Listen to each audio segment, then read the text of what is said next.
தஞ்சமே, அனைத்தும் இங்கு அவர் தஞ்சமே.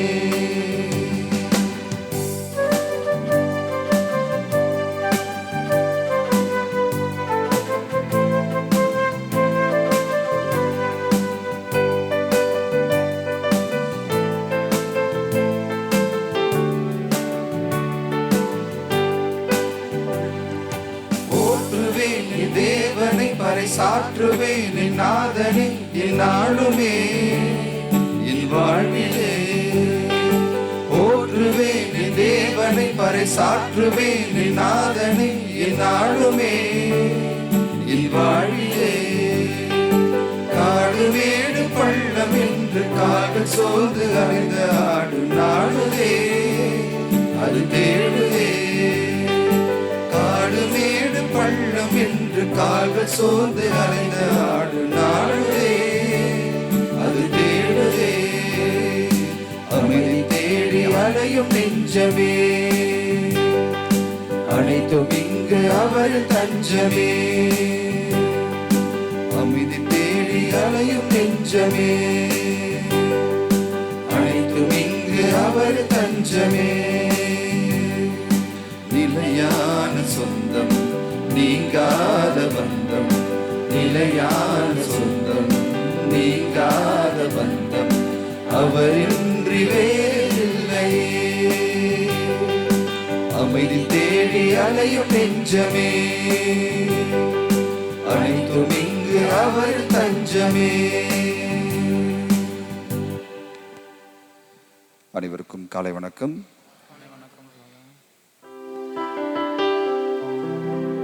தந்தை மகன் தூய ஆவியாரின் பெயராலே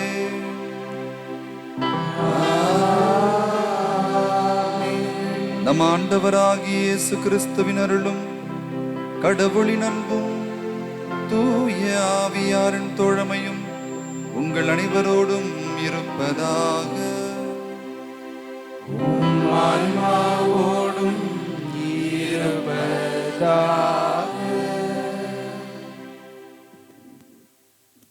அன்பார்ந்த இறை மக்களே, இன்று தவக்காலம் 3வது ஞாயிறு. இன்றைய திருவழிபாட்டை சிறப்பிக்கும் செபஸ்தியார் அன்பிய இறைமக்கள் சார்பாக உங்கள் அனைவரையும் அன்புடன் வரவேற்கின்றோம். இன்றைய நற்செய்தி வாசகத்தில் இயேசு கோவிலை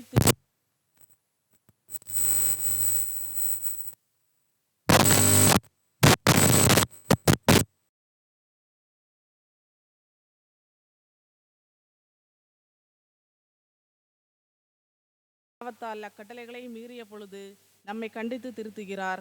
இறைவனின் படைப்பை நாம் தவறாக பயன்படுத்தும் போது அப்படைப்பின் நோக்கத்தை நாம் இழந்து விடுகிறோம். இறைவனின் சினம் நம்மை வந்து சேர்கிறது. இயேசுவும் தம் கையில் சாட்டை எடுக்கிறார், நம்மை அழிப்பதற்கு அல்ல, திருத்துவதற்கு. இறைவன் நம்மை படைத்த நோக்கத்தை உணர்வோம். இறைவனின் கட்டளைகளைப்படி வாழ்ந்து நம் உடலையும் உள்ளத்தையும் தூய ஆவியார் வாழும் ஆலயமாக்குவோம்.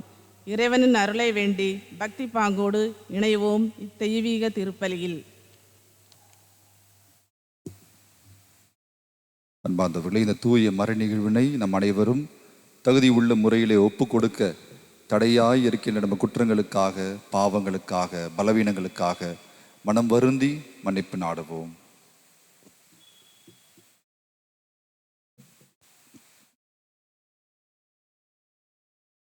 எல்லாம் வல்ல இறைவனிடமும் சகோதர சகோதரிகளே உங்களிடமும் நான் பாவி என்று ஏற்றுக்கொள்கிறேன். ஏனெனில் சிந்தனையாலும் சொல்லாலும் செயலாலும் கடமைகள் தவறியதாலும் பாவங்கள் பல செய்தேன். என் பாவமே, என் பாவமே, என் பெரும் பாவமே. ஆகையால் எப்போதும் கன்னியான புனித மரியாதையும் வானதூதர் புனிதர் அனைவரையும் சகோதர சகோதரிகளை உங்களையும் நம் இறைவனாகிய ஆண்டவரிடம் எனக்காக வேண்டிக் கொள்ள மன்றாடுகிறேன். எல்லாம் வல்ல இறைவன் நம் மீது இரக்கம் வைத்து நம் பாவங்களை மன்னித்து நம் அனைவருக்கும் நிறை வாழ்வு அருள்வாராக. ஆமென்.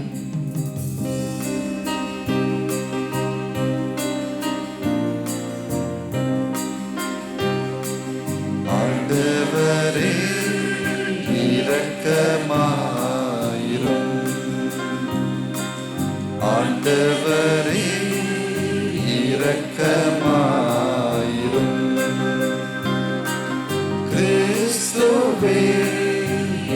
இரக்கமாயிரும்.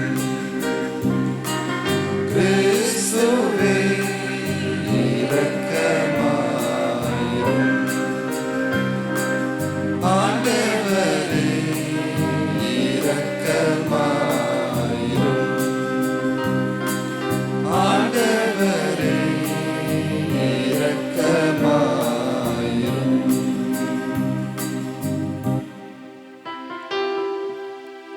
மன்றாடுவோமாக.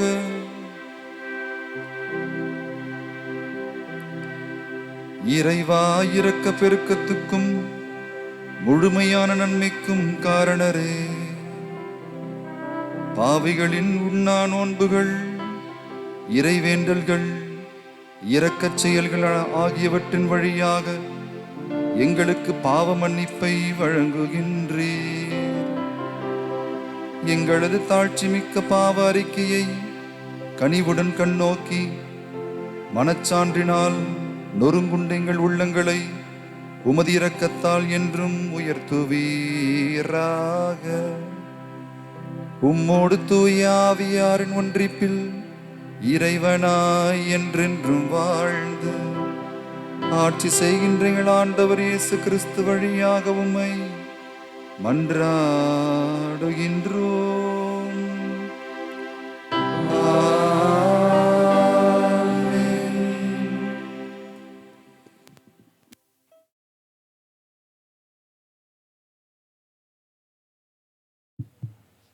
திருப்பலி கருத்துக்கள். நன்றி பலியாக எஸ். ஜான்சன், ஜோஃபென் ரேணுகா மற்றும் குடும்பத்தினர் இன்று தனது 25வது பிறந்த நாளை கொண்டாடுகின்ற Alice, Jason Steve, Jennifer Gayathri, Punithavathi Srinivasan தனது 75வது பிறந்த நாளை இன்று கொண்டாடுகின்றார். அவரும் நன்றி பலியாக இத்திருப்பலி ஒப்புக் கொடுக்கின்றார். தனது 45வது பிறந்த நாளை கொண்டாடுகின்ற சுகந்தி, ராஜவேலு, பிலிப் இருதயராஜ் மற்றும் பிலிப் இருதயராஜ் தனது 46வது பிறந்த நாளை இன்று கொண்டாடுகின்றார். அவரும் நன்றி பலியாக இத்திருப்பலியை ஒப்புக் கொடுக்கின்றார்கள்.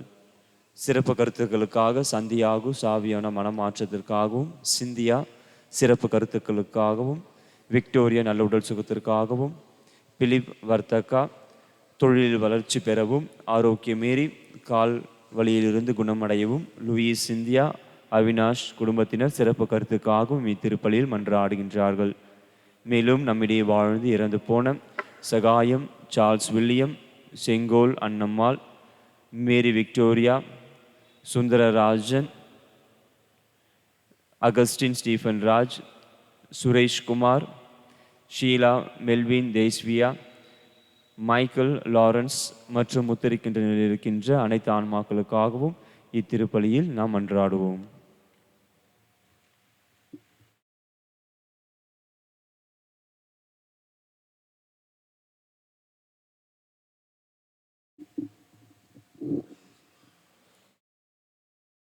முதல் வாசகம். விடுதலை பயண நூலிலிருந்து வாசகம். அதிகாரம் 20, இறை வார்த்தைகள் 1 முதல் 17 முடிய. மோசே மக்களிடம் கூறியது: கடவுள் அருளிய வார்த்தைகள் இவையே. நானே உன் கடவுளாகிய ஆண்டவர், அடிமை வீடாகிய எகிப்து நாட்டினின்று உன்னை வெளியேறச் செய்தவர். என்னை தவிர வேறு தெய்வங்கள் உனக்கு இருத்தல் ஆகாது. மேலே விண்வெளியில், கீழே மண்ணுலகில், பூமிக்கடியே நீர்த்திரளில் உள்ள யாதொன்றின் சிலையையோ ஓவியத்தையோ நீ உருவாக்க வேண்டாம். நீ அவைகளை வழிபடவோ அவற்றிற்கு பணிவிடை புரியவோ வேண்டாம். ஏனெனில் உன் கடவுளும் ஆண்டவருமாகிய நான் இதை சகித்து கொள்ள மாட்டேன். என்னை புறக்கணிக்கும் மூதாதையரின் பாவங்களை பிள்ளைகள் மேல் 3ஆம் 4ஆம் தலைமுறை மட்டும் தண்டித்து தீர்ப்பேன். மாறாக என் மீது அன்பு கூர்ந்து என் விதிமுறைகளை கடைபிடிப்போருக்கு 1000 தலைமுறைக்கும் பேரன்பு காட்டுவேன். உன் கடவுளாகிய ஆண்டவரின் பெயரை வீணாக பயன்படுத்தாதே. ஏனெனில் தம் பெயரை வீணாக பயன்படுத்துபவரை ஆண்டவர் தண்டியாது விடார். ஓய்வு நாளை தூயதாக கடைபிடிப்பதில் கருத்தாயிரு. 6 நாட்கள் நீ உழைத்து உன் அனைத்து வேலையையும் செய்வாய். 7ஆம் நாளோ உன் கடவுளாகிய ஆண்டவருக்கான ஓய்வு நாள். எனவே அன்று நீயும் உன் மகனும் மகளும் உன் அடிமையும் அடிமை பெண்ணும் உன் கால்நடைகளும் உன் நகர்களுக்குள் இருக்கும் அந்நியனும் யாதொரு வேலையும் செய்ய வேண்டாம். ஏனெனில் ஆண்டவர் 6 நாட்களில் விண்ணுலகையும் மண்ணுலகையும் கடலையும் அவற்றிலுள்ள அனைத்தையும் படைத்து 7ஆம் நாளில் ஓய்ந்திருந்தார். இவ்வாறு ஆண்டவர் ஓய்வு நாளுக்கு ஆசி வழங்கி அதனை புனிதப்படுத்தினார். உன் கடவுளாகிய ஆண்டவர் உனக்கு அளிக்கும் நாட்டில் உன் வாழ்நாட்கள் நீடிக்கும்படி உன் தந்தையையும் உன் தாயையும் மதித்து நட. கொலை செய்யாதே, விபச்சாரம் செய்யாதே, களவு செய்யாதே, பிறருக்கு எதிராக பொய் சான்று சொல்லாதே, பிறர் வீட்டை கவர்ந்திட விரும்பாதே, பிறர் மனைவி, அடிமை, அடிமை பெண், மாடு, கழுதை அல்லது பிறருக்குரியது எதையுமே கவர்ந்திட விரும்பாதே. இது ஆண்டவர் வழங்கும் அருள்வாக்கு. இறைவா உமக்கு நன்றி.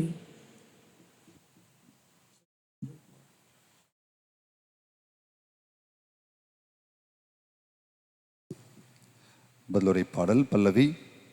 ஆண்டவரே, நிலைவாழ்வளிக்கும் வார்த்தைகள் உம்மிடமே உள்ளன. ஆண்டவரே, நிலைவாழ்வளிக்கும் வார்த்தைகள் உம்மிடமே உள்ளன.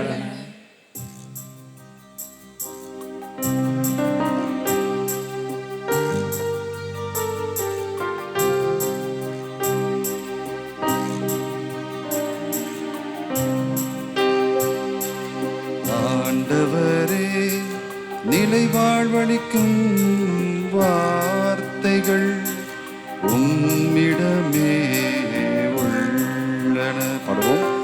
ஆண்டவரே, நிலைவாழ்வளிக்கும் வார்த்தைகள் உம்மிடமே உள்ளன.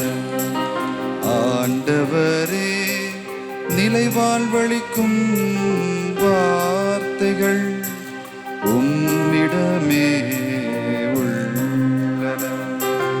ஆண்டவரே, நிலைவாழ்வளிக்கும் வார்த்தைகள் உம்மிடமே உள்ளன. ஆண்டவரின் திருச்சட்டம் நிறைவானது, அது புத்துயிர் அளிக்கின்றது. ஆண்டவரின் ஒழுங்குமுறைகள் நம்பத்தக்கது, எளியவருக்கு அது ஞானம் அளிக்கின்றது. ஆண்டவரே, நிலைவாழ்வளிக்கும் வார்த்தைகள் உம்மிடமே உள்ளன. ஆண்டவரே, நிலைவாழ்வளிக்கும் வார்த்தைகள் உம்மிடமே உள்ளன. ஆண்டவரின் நியமங்கள் சரியானவை, அவை இதயத்தை மகிழ்விக்கின்றன. ஆண்டவரின் கட்டளைகள் ஒளிமயமானவை, அவை கண்களை ஒளிர்விக்கின்றன.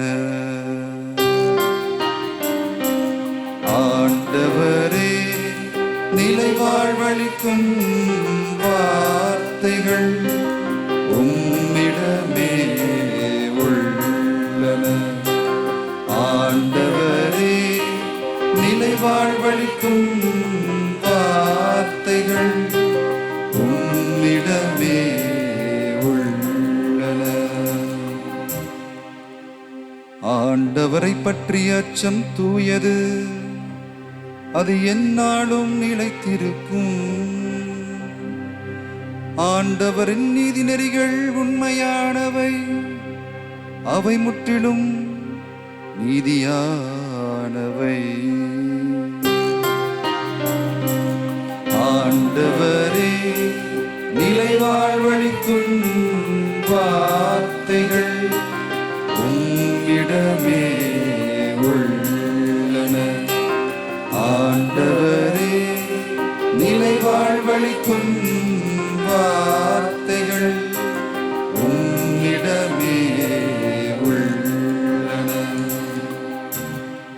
அவை பொன்னினும் பசும் பொன்னினும் மேலாக விளைமிக்கவை. தேனினும் தேனடை நின்றும் சிந்தும் தெளித்தேனினும் இனிமையானவை. ஆண்டவரே, நிலை வாழ்வளிக்கும் வார்த்தைகள் உம்மிடமே உள்ளன. ஆண்டவரே, நிலை வாழ்வளிக்கும் வார்த்தைகள் உம்மிடமே உள்ளன.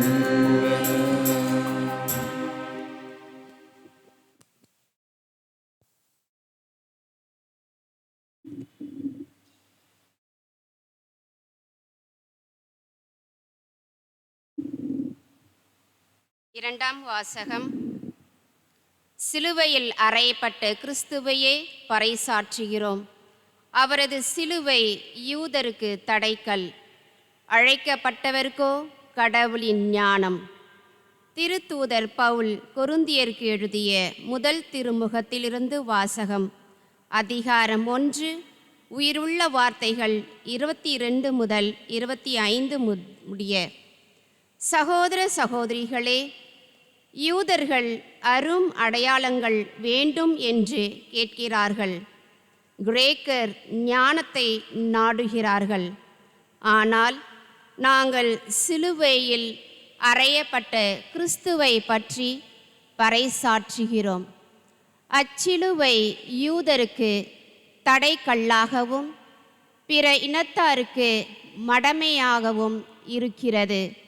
ஆனால் அழைக்கப்பட்டவர்கள் யூதரானாலும் கிரேக்கரானாலும் அவர்களுக்கு கிறிஸ்து கடவுளின் வல்லமையும் ஞானமுமாய் இருக்கிறார். ஏனெனில் மனித ஞானத்தை விட கடவுளின் மடமை ஞானம் மிக்கது. மனித வலிமையை விட அவருடைய வலுவின்மை வலிமை மிக்கது. இது ஆண்டவர் வழங்கும் அருள்வாக்கு. இறைவனுக்கு நன்றி.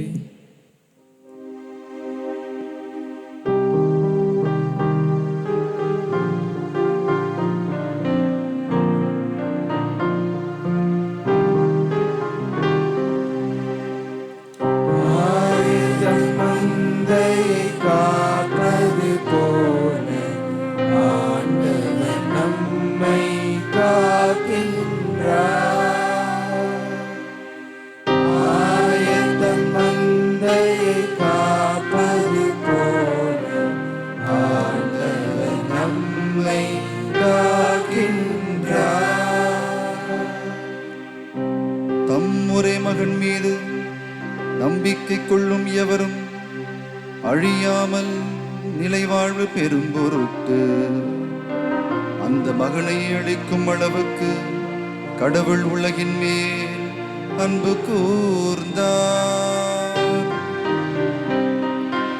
ஆயத்தம் மந்தை காப்பது போல ஆண்டவர் நம்மை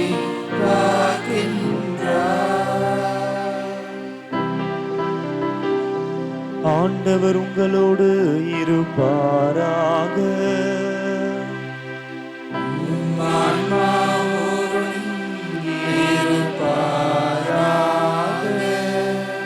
யோவான் எழுதிய தூய நற்செய்தியிலிருந்து வாசகம்.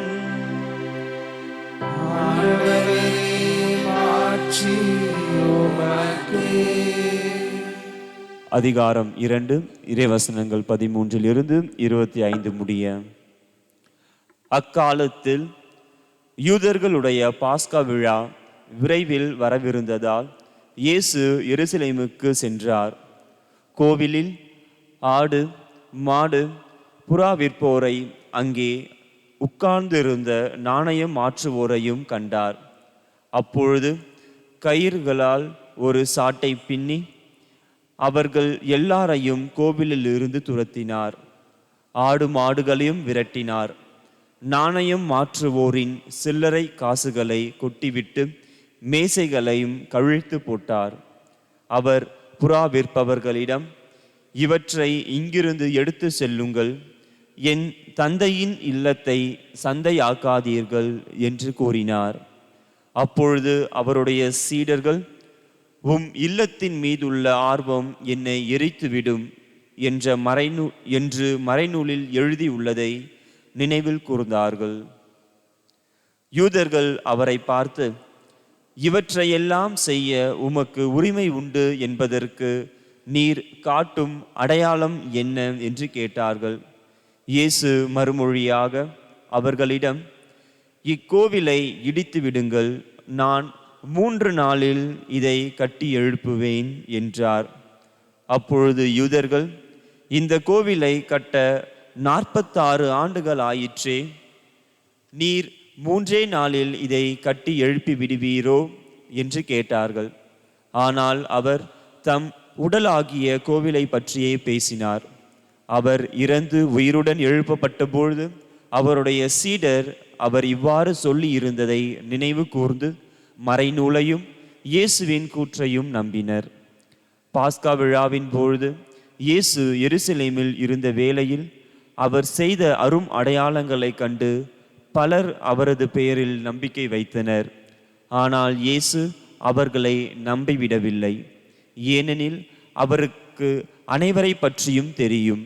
மனிதரை பற்றி அவருக்கு யாரும் எடுத்து சொல்ல தேவையில்லை, ஏனெனில் மனித உள்ளத்தில் இருப்பதை அவர் அறிந்திருந்தார். ஆண்டவரின் அருள்வாக்கு. கிறிஸ்துவே உமக்கு புகழ்.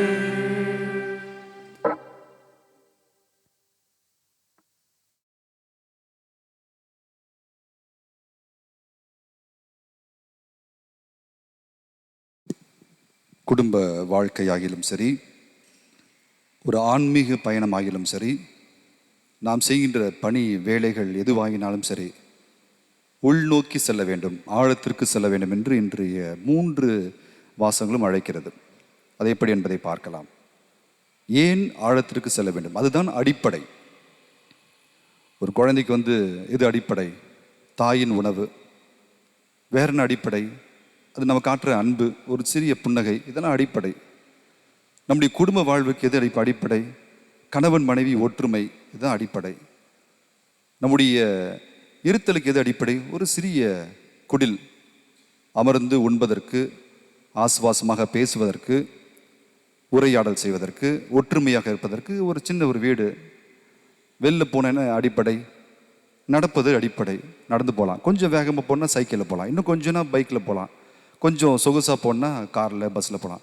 ஆனால் ஆடம்பரம் என்று மாறுகின்ற பொழுது அடிப்படை அசைந்து விடுகிறது. நம்முடைய அடிப்படை எது என்பதை புரிந்து கொள்ள வேண்டும் என்று இன்று ஆண்டவர் அழைக்கிறார். இந்த முதல் வாசகத்தில் பாருங்களேன், ஆண்டவர் அடிப்படையான சட்டங்களை தருகிறார். ஒரு மனித வாழ்க்கைக்கும் சரி, அவனுக்கும் கடவுளுக்கும் ஒரு உறவிற்கும் எது அடிப்படை என்பதை புரிய வைக்கிறார். அந்த முதல் 3 10 கட்டளையில் முதல் 3 மனிதனுக்கும் கடவுளுக்கும் உள்ள உறவு எப்படி இருக்க வேண்டும் என்பதை தெளிவாக காட்டுகிறது. பிறகு வருகின்ற அனைத்து 7மே மனிதனுக்கு கொண்டிருக்கின்ற உறவு எப்படி இருக்க வேண்டும் என்பதை அடிப்படையாக சொல்லுகிறது. ஆனால் இந்த பரிசேயர்கள் சதுசேயர்கள் எப்படி யோசிக்கிறாங்கன்னா, நான் யாரையும் கொல்லலை, அப்பாடா நான் சேஃப் அப்படின்னு நினைப்பாங்க. ஆனால் அப்படி ஆண்டவர் சொல்றார், இல்லை, அடிப்படையை நோக்கி செல்லுங்கள். நீ கொல்லலன்னு சொல்றது முக்கியம் இல்லை, ஆனால் இன்னொரு அடிப்படை தேவைப்படுது. மத்தேயு நற்செய்தி 5ஆம் அதிகாரம் 22ஆம் இறைவார்த்தை சொல்லும், ஆனால் நான் உங்களுக்கு சொல்லுகிறேன், தம் சகோதர சகோதரிடம் சினம் கொள்கிறவர் தண்டனை தீர்ப்புக்கு ஆளாவர், தம் சகோதரனையோ சகோதரிய முட்டாளே என்று சொல்கிறவர் தலைமைச் சங்க தீர்ப்புக்கு ஆளாவர், அறிவிலியே என்பவர் எரிநரகத்திற்கு ஆளாவார். அப்போ ஆண்டு அடிப்படை நோக்கி போக சொல்றார். பெரிய பெரிய சட்டங்களை வச்சுக்கிட்டு இந்த தப்பு நான் செய்யலை சந்தோஷம் அப்படி சொல்லாத. ஆனால் நம்முடைய அடிப்படை எதை நோக்கி செல்கிறது?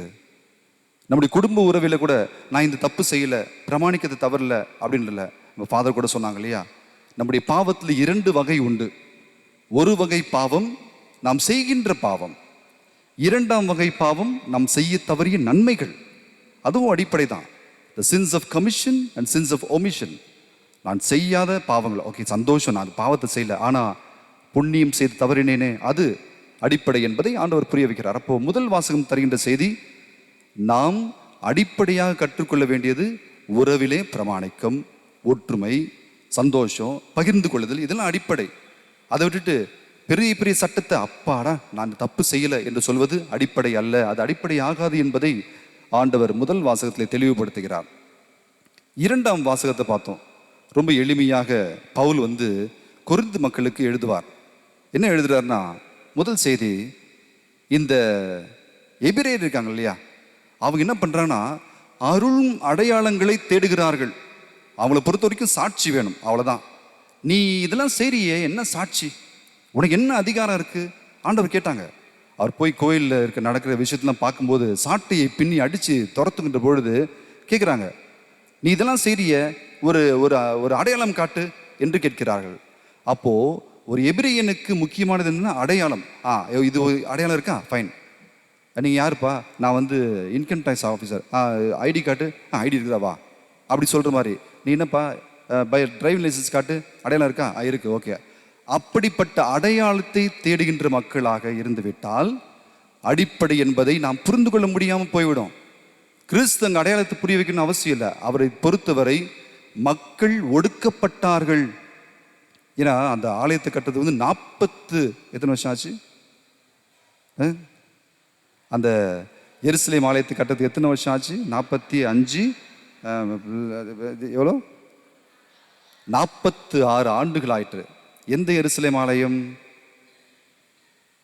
அந்த எருசலேம் ஆலயம் தான் அப்படின்னு சொல்லுவீங்களா? அது 3வது எருசலேம் ஆலயம். அது முதல் எருசலேம் ஆலயம் அல்ல. முதல் எருசலேம் ஆலயம் யார் கட்டினது? முதல் எருசலேம் ஆலயத்தை யார் கட்டினது? நம்முடைய மூதாதையர் கட்டினாங்க இல்லையா? யார் கட்டினது முதல் எருசலேம் ஆலயத்தை? சாலமோன் கட்டினார். தாவீது எல்லாத்தையும் சேர்த்து வச்சாரு, அவர் கட்ட முடியல. ஆனால் சாலமோன் கட்டுகிறார் முதல் எருசலேம் ஆலயம். பிரம்மாண்டமான ஆலயம். அதில் வர்ணிச்சிருப்பாங்க பாருங்க, அரசர் புத்தகத்தை போய் வாசிச்சு பாருங்க, பிரம்மாண்டமாக கட்டிருப்பாரு, வர்ணிச்சிருப்பாங்க. அந்த மரத்தை அங்கேருந்து இறக்குமதி பண்ணியிருப்பாரு, அந்த தச்சர்கள் அங்கேருந்து இறக்குமதி பண்ணிருப்பாரு, ஆசாரிகள் அங்கேருந்து இறக்குமதி பண்ணிருப்பாரு, அவ்வளோ செஞ்சிருப்பார், அவ்வளோ வேலைப்பாடுகள். முதல் ஆலயம். அந்த முதல் ஆலயம் இன்னும் இருக்கா? முதல் ஆலயம் இன்னும் இருக்கா? இல்லை, தரைமட்டமாக்கப்பட்டது. யார் தரைமட்டமாக்கியது? பாபிலோன்லேருந்து வந்த ஒரு அரசன் நெபுகத்நேசர் தரைமட்டமாக்கினான், எல்லாத்தையும் அடித்து நிறைவிட்டு போயிட்டான், அவ்வளோதான். அப்போது அவங்களுடைய பார்க்குறாங்க, மாட்சி சரிவதை பார்க்கின்ற மக்கள் பரிதவித்து அகதிகளாக மறுபடியும் அடிமைகளாக மறுபடியும் பாபிலோனுக்கு போனாங்க. மறுபடியும் வந்தார்கள், 2ஆம் ஆலயத்தை கட்டுகிறார்கள். ஜெருபாபேல் என்கின்ற அரசனுடைய தலைமையில் 2ஆம் ஆலயம் மறுபடியும் கட்டப்படுகிறது. ஆனால் அவன்கிட்ட போதுமான நிதி இல்லை. ஏன்னா அடிமைகளாக இருந்துவிட்டு மறுபடியும் வந்திருக்கிறார்கள். இருக்கின்றதை கொண்டு ஆண்டவருக்கு ஆலயம் அமைக்க வேண்டும் என்று கட்டுகிறார்கள் 2ஆம் ஆலயம். அந்த 2ஆம் ஆலயம் இருந்துச்சா இல்லையா? இன்னும் இருக்கா இல்லையா? இல்லை. அந்த 2ஆம் ஆலயம் அழிக்கப்படவில்லை, ஆனால் அது புதுப்பிக்கப்பட்டது. நம்ம பக்கத்தில் இருக்க புதுப்பேட்டை ஆலயம் புதுப்பிக்கப்பட்டுச்சு இல்லையா? அது நிறைய உடஞ்சிருந்துச்சு, மேலே குண்ட்லாம் டூம்லாம் உடஞ்சிருந்துச்சு. இப்போ ஃபாதர் கிரண் ஃபாதர் தான் அதை படித்து, நுணுக்கங்களை படித்து அதில் ஒரு PhD பண்ணி அதுக்கப்புறம் அந்த ஆலயத்தை புதுப்பித்தார். இடிச்சிட்டு கட்டலை. நம்ம ஆலயம் பழைய ஆலயம் இல்லை, அது ரொம்ப பழசாக இருந்தாலும் இடிச்சு கட்டணும். ஆனால் அந்த ஆலயம், புதுப்பேட்டை ஆலயம் புதுப்பிக்கப்பட்டது. அதுபோன்று எருசலேம் ஆலயம் 2ஆம் ஆலயமானது புதுப்பிக்கப்பட்டது. எப்படி? அடிப்படையை மட்டும் வச்சுட்டு மற்றதெல்லாம் புதுப்பிச்சாங்க. 46 ஆண்டுகளாக புதுப்பித்தார்கள். 46 வருஷம் ஆச்சு. அவன் ஏரோது மன்னன் என்ன பண்றானா, மக்களுடைய அபிமானத்தை சம்பாதிப்பதற்காக நிறைய செலவு செஞ்சான். ஆனா அவனுக்கு தெரியும் சூழ்ச்சி. இது செலவு சின்ன மீனை போட்டு பெரிய மீன் எடுப்பது, பெரிய மீன் எடுப்பது. அப்போ அடையாளம் கேட்கிறார்கள். நீ எங்களை அன்பு செய்யறனா ஒரு அடையாளம் காட்டு. அப்போ அவன் அடையாளம் காட்டுறான். அடையாளம் தானே வேணும். 46 வருஷம் கழிச்சு இந்த ஒரு அழகிய ஆலயத்தை அமைத்து தந்திருக்கின்றேன், இதை விட உங்களுக்கு என்ன அடையாளம் வேணும்? சூப்பர் அப்படின்னு போயிட்டாங்க. அடையாளம் கேட்கிறார்கள். கிரேக்கர்கள் ஞானத்தை கேட்டார்கள். எங்களுக்கு அறிவு சார்ந்த விஷயத்தை சொல்லு, சாதாரணமாக சொல்லாத. அடிப்படையை இழந்து விட்டார்கள், அடிப்படை இழந்து விட்டார்கள். அதான் ஆண்டவர் சொல்றாரு. முதல் வாசல் 2ஆம் வாசல் பார்த்தோம்.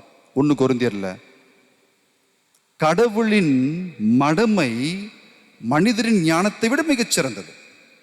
யார் ஞானி? சாலமோன் ஞானி. நிறைய பேர் ஞானிகள் இருக்காங்க. அப்போ சொல்றாங்க கடவுளின் மடமை. ஆண்டவர் அவருடைய முட்டாள்தனம் மனிதனுடைய ஞானத்தை விட மிகப்பெரியதான். அப்போ என்ன பண்ணோம்? ஆண்டவரின் ஞானத்துக்கு முன்பாக நம்மை தாழ்த்தி கொள்ள வேண்டும் என்று அழைக்கிறார் 2ஆம் வாசகத்தில். அப்போ அடிப்படை என்பது என்னது? பெருசு பெருசாக யோசிக்காதீங்க. தாழ்ச்சியோடு என் குடும்பத்திற்கு எது அடிப்படையாக தேவை? சேர்ந்து அமர்ந்து உண்பது வீட்டில் செய்கிறோமா? சேர்ந்து கரங்களை கோத்து ஜெபிப்பது செய்கிறோமா? சேர்ந்து ஆலயத்திற்கு வருவது வரோமா? இன்னும் யோசிச்சு பாருங்க. சின்ன ஒரு பரிசோதனை செஞ்சு பாருங்க. குடும்பம் வந்திருப்பீங்க. குடும்பம் உட்காந்துருக்கீங்களா? நம்ம கோயில் அப்படி பிரிவினலாம் இல்லையே. பெண்கள் இந்த சைடில், ஆண்கள் இந்த சைட்லாம் சொல்லியே. ஆலயத்திற்கு வருகின்ற பொழுது சாட்சிகளாக கணவன் மனைவி சேர்ந்து அமர்ந்திருக்கிறோமா இல்லையே? அடிப்படை எங்கே போச்சு? அதுதான் ஆண்டவர் கேட்கிறார். நீ அடையாளத்தை கேட்காத. நான் கோயிலுக்கு வந்துட்டேன், இன்னைக்கு நல்லா நேர்த்தியாக வந்திருக்கேன், அப்படி முக்கியம் இல்லை. எப்படி நாம் குடும்பத்தோடு சேர்ந்து வந்திருக்கின்றோம். ஆலயம் நுழைகின்ற பொழுது குடும்பம் உள்ள குடிகளோட கையை பிடிச்சிட்டு உள்ள வந்தனா அடிப்படை. ஏன் அது அடிப்படையாக இருக்கிறது? ஆசீர்வாதம் ஹஸ்பண்டுக்கு தனியா, மனைவிக்கு தனியா, பிள்ளைங்களுக்கு தனியா இல்லை. ஆண்டவர் எல்லாருக்கும் சேர்த்து கொடுப்பார் ஆசீர்வாதத்தை. எத்தனை குடும்பங்கள் இன்று அந்த அடிப்படையோடு ஆலயத்தினுடைய படியை ஏறுகின்ற பொழுது குடும்பமாக கரங்களை கோர்த்து வந்தது? யோசிச்சு பார்ப்போமே. அது அடிப்படை. அது ஆண்டவருடைய ஞானத்திலே ஒரு பங்கு என்பதை இன்று ஆண்டவர் புரிய வைக்கிறார். 3ஆவது வாசகத்தில் பார்க்குறோம். ஆண்டவர் வெறித்தனமாக கோவப்படுறார். அப்படி அது வரைக்கும் கோவப்பட்டு பார்த்ததே இல்லை. நம்ம வாசிக்கப்பட்ட நற்செய்தி வாசகம் எந்த பகுதி? இன்று வாசிக்கப்பட்ட நற்செய்தி வாசகம் எந்த பகுதியிலேருந்து வந்தது? அதை சின்ன பிள்ளைங்க தான் கரெக்டாக சொல்கிறாங்க. நம்ம பிள்ளைங்களாம் எந்த பகுதி? யோவான் நற்செய்தி. சின்ன பிள்ளைங்க சொல்லாதீங்க. எந்த அதிகாரம் சொல்லுங்க? 2ஆம் அதிகாரம். யோசிச்சு பாருங்களேன். இதே சம்பவம் மற்ற நற்செய்தியில் கடைசியில் வரும். ஆண்டவர் இயேசு கிறிஸ்து எருசலேம் ஆலயத்திற்கு போவார். அதுக்கப்புறம் அங்கதான் பார்ப்பாரு, அடிப்பார். ஆனால் இங்கு பார்க்கின்றது 2ஆம் அதிகாரம். அவருடைய வாழ்க்கை பணி ஆரம்பிக்கின்ற பொழுதே. இதுக்கு முன்னாடி பகுதி எது தெரியுமா? கானா ஊர்ல புதுமை. ஆண்டவர் பணியை ஆரம்பிக்கிறாரு. அடுத்த பணியாக துப்புரவு பணி, எல்லாத்தையும் தூய்மையாக்குறாரு, தூக்கி போறாரு. இதெல்லாம் தேவையில்லை, தூக்கிட்டு போ. ஆண்டவர் சொல்றாரு. தன்னுடைய பணியின் துவக்கத்திலேயே துப்புரவை ஆரம்பிக்கின்றார். எல்லாம் சுத்தமா இருக்கணும். ஆண்டவர் விரும்பிய அடிப்படை எங்கே? மக்களின் வழிபாடுகள் எங்கே? எல்லா மக்கள் உள்ள வர முடியலையே, ஏன் என்பதை ஆண்டவர் கேட்கிறார், கேள்வியாக வைக்கிறார். அப்பதான் ஒரு வெகுண்ட சினம், ரௌத்திரம் பழகுன்னு சொல்லுவார் இல்லையா பாரதியார். ஆண்டவர் இந்த ரௌத்திரம், அந்த கோபம், அந்த அக்கினி அங்க இருக்க யாருமே அவரை கை வைக்க முடியல, போய் கேட்க முடியல. ஆனா பின்னாடி என்ன, இனி இந்த அதிகாரம் எங்க உனக்கு வந்துச்சு? நீ என்ன அதிகாரத்தில் செய்யற கேட்கிறாங்க. அடையாளம் காட்டு கேட்கிறார்கள். ஆண்டவர் சொல்றாரு, இங்கே மக்களின் வழிபாடு நடக்க வேண்டும். ஆடம்பரத்தை பார்த்து ஏமாந்து விட்டீர்கள். அவன் சூழ்ச்சி செய்துள்ளான். நீங்க எல்லாம் அந்த ஆலயத்தை பார்த்து சந்தோஷப்பட்டீங்க. இங்க புறா விற்பதற்கு, இங்க ஆடு மாடு விற்பதற்கு, அங்க டீ காஃபி டிஃபன் விற்கிறதுக்கு அப்படி வச்சுட்டான். அங்க நாணயம் மாற்றுவதற்கு. ஏன் நாணயம் மாற்றணும்? 2 நாணயம் இருந்துச்சு. அந்த எபிரிய சமுதாயத்தில் 2 நாணயங்கள் இருந்துச்சு. ஒன்று சொல்லுங்க பார்ப்போம், ஒரு நாணயம் என்ன சொல்லுங்க பார்ப்போம். ஜெருசலேம் போனவங்களுக்கு தெரியும். ஒரு நாணயத்துடைய பேர் என்னது? ஷெக்கல். ஷெக்கல் என்கின்ற நாணயம். சரிங்களா? ஷெக்கல் என்ற நாணயம். இன்னொரு நாணயம் என்னது? டெனாரியம். சரிங்களா? 2 நாணயம் இருந்துச்சு. இந்த டெனாரியம் தான் ரோமையனுடைய அச்சு பொருந்திருக்கும். டெனாரியம் அன்றாட வாழ்க்கைக்கு பயன்படுத்துகின்ற நாணயம். இந்த நாணயத்தை ஆலயத்தில் பயன்படுத்த முடியாது. ஏன் பயன்படுத்த முடியாது? அதிலே உருவம் பொறித்திருக்கப்பட்டிருக்கிறது. எனவே அந்த ஆலயம் உள்ள, அந்த நாணயம் உள்ள போச்சுன்னா அபாமினேஷன், அது அசிங்கம்.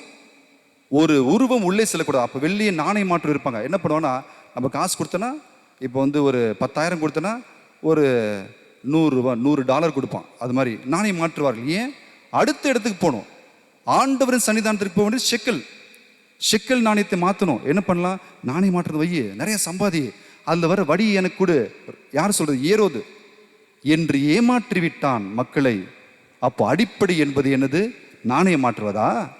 அடிப்படை என்பது புறா விற்பதா? ஆடு மாடு விற்பதா? டீ காபி டிஃபன் வைக்கிறதா? இல்லை. அடிப்படை என்பது ஆண்டவரை வழிபடுவது. அந்த வழிபாடு எங்கே? அனைத்து மக்களுக்கான வழிபாடு எங்கே? என்று ஆண்டவர் கேட்கிறார். அந்த வழிபாட்டை மறுபடியும் ஆண்டவர் புதுசாக புதுப்பிக்கிறார். இந்த தூய்மை பணியில் வா, ஜெபிக்கிறதுக்கு வா என்று அழைக்கின்றார். நம்முடைய குடும்பத்தில் கூட அடிப்படைகள் ஆடம்பரமாகி போனன. ஆடம்பரங்கள் இன்னும் அழிவை தந்தன. யோசிச்சு பாருங்க, ஒன்றுமே இல்லாத போது சந்தோஷமாக இருந்தோம். கரண்ட்லாம் இல்லாத போது இன்னும் சந்தோஷமாக இருந்தோம். நேரத்துக்கு விவசாயிகள்லாம் வேலைக்கு போனாங்க, மறுபடியும் வீட்டுக்கு வந்தாங்க, சேர்ந்து சாப்பிட்டாங்க, இருட்டிலேயே சாப்பிட்டாங்க, சாப்பிட்டு தூங்கினாங்க, மறுபடியும் கருக்களை எழுந்துச்சு மறுபடியும் வேலைக்கு போனாங்க. இன்று நம்ம லேட்டாக தூங்குகிறோம், லேட்டாக எழுந்திருக்கிறோம் இல்லையா? காலையில் 6:30 மணிக்கு தான் முதல் பூசை, அது பங்குழிய முதல் பூசை. பங்கு பூசைக்கு பங்கு மக்கள் தான் வரணும். ஆனால் நம்ம ஆசுவாசமாக சரி 8:30 மணிக்கு பூசைக்கு போகலாமே. அம்மா போய் எழுப்பாங்க, டேய் வாடா பூசைக்கு எழுப்பாங்க. அம்மா டயர்டாக இருக்குமா, நான் புதுப்பேட்டைக்கு பூசைக்கு போய்க்கிறேன், நுங்கம்பாக்கத்துக்கு பூசைக்கு போகிறேன். யார்? நம்ம பங்கில் இருக்க பிள்ளைங்க சொல்லும். அப்போ நம்ம பங்குக்கும் பிள்ளைங்களுக்கு இன்னும் அடிப்படை என்னது? அந்த உறவு இல்லையே. அடுத்தது அப்படியே கேட்குறாங்க அம்மா, சரி சாயங்காலம் பூசை இருக்குது. சாயங்காலம் பூசை யாருக்கு? முடியாதவங்களுக்கு. காலையில் ஏதோ ஒரு முக்கியமான பணியில் வெளில போனவங்களுக்கு சாயங்காலம் பூசை சோம்பேறிகளுக்கு அல்ல. அடிப்படை என்பது என்னது? என்னுடைய கடவுளுக்கு நான் கொடுக்க வேண்டியதை கொடுத்தேனா இன்று? ஃபாதர் சொன்னாங்க இல்லையா, தாமஸ் ஃபாதர். தைத், தசாம பாகம். எதுக்கு? இந்த சிறிய ஒரு பகுதியை கொண்டு நம்முடைய பிள்ளைகளுக்கு அடிப்படை கொடுக்க முடியும். கல்வி. அந்த கல்வியை கொடுக்கணும்னா கொஞ்சம் நிதி தேவை, அடிப்படை. சில பேர் யோசிப்பாங்க, எதுக்கு தசாம பாகம் கொடுக்கணும்? அதெல்லாம் பழைய ஏற்பாடாச்சே. ஃபாதர் சொன்னா இல்லையா, புதிய ஏற்பாடு பார்த்தனா இருப்பதிலேயே விற்று கொடுத்துடு என்று அர்த்தம். அடிப்படையை நாம் ஆராதிப்போம். ஆண்டவருடைய இதயத்தின் அடிப்படை என்னது? இரக்கம். அண்ணனுடைய அடிப்படை என்னது? அரவணைப்பு. இதெல்லாம் நிறைய அடிப்படைகளான விஷயம்லாம் இருக்கு. அப்போ அடிப்படை தேவை என்றால் உள்ளே செல்வோம். நம் குடும்பத்தின் அடிப்படை என்ன என்பதை யோசிப்போம். ஆலயம் வருகின்ற பொழுது சேர்ந்து வருவோம். ஆசீர்வாதத்தை சேர்ந்து பெறுவோம். தனித்தனியாக வாங்கிட்டு போகிறது ஆசீர்வாதம் இல்லை, அது வந்து சுயநலம். இது ஏன் தேவை, இது அவர் தேவை, இது என் பிள்ளைங்க தேவை, அப்படி இல்லை. ஆலயம் வருகின்ற பொழுது அடிப்படையாக அனைவரும் சேர்ந்து வருவோம். சேர்ந்து பயணிக்கின்ற பொழுது ஆண்டவருடைய ஞானம் நமக்கு புரியும். அது அனைத்தையும் விளக்கும். அதன் வழியாக நன்மை பிறக்கும். ஆமென். ஒரு சில மணித்துளிகள் அமைதியாக நம்முடைய பங்கு தந்தையினுடைய சித்தப்பா திரு லூயிஸ் தேவராஜ் அவர்கள் நேற்று காலமானார். இங்கே தான் சென்ட் பேட்ரிக்ஸ் சர்ச் பட் ரோடில் ஒரு நல்ல ஒரு மரணம், ஒரு சாட்சியுள்ள மரணம் அவருக்கு ஒரு கொடையாக கிடைத்தது. அவருடைய ஆன்ம இலைப்பாற்றுக்காக மன்றாடும். எப்படின்னு சொல்கிறேன், நல்லா நடமாடிட்டு இருந்தவர். நேற்று வரைக்கும் 86 வயசு 87 வயசு இருக்கும் அவருக்கு. நல்லா நடமாடிட்டு இருந்தவர். நேற்று காலையிலேருந்து சாப்பிடல, படுத்திருந்தார். ஃபாதர் ஃபோன் பண்ணுறாங்க, சாப்பிடலன்னு சொன்னாங்க. சரி நான் நன்மை எடுத்து வரேன்னு சொல்லிட்டு போனார். நன்மை எடுத்து சென்றார். எழுப்பியிருக்காங்க, அப்பா சித்தப்பா எழுப்பியிருக்காங்க. எழுந்து அமர்ந்து நன்மையை பெற்ற பிறகு தீர்த்தம் குடித்திருக்கிறார். அதோடு அவ்வளோதான். உபவாசம் இருந்து நன்மையை பெற்று ஆண்டவருடைய நித்தியத்திலே இளைப்பாறுவதற்காக சென்றார். எவ்வளோ ஒரு அற்புதமான மரணம் பார்த்தீங்களா? இந்த மரணம்லாம் யாருக்கு வரும்னா, ஆண்டவரை அடிப்படையாக நேசிப்பவருக்கு, அடுத்தவரை அடிப்படையாக நேசிப்பவருக்கு, ஜெபத்தில் இணைப்பவருக்கு இது கொடுக்கப்படும் பெரிய கொடை. அவருடைய ஆன்ம இளைப்பாற்றுக்காக ஒரு சில மணித்துளிகள் அனைவரும் அமைதியாக மன்றாடுவோம்.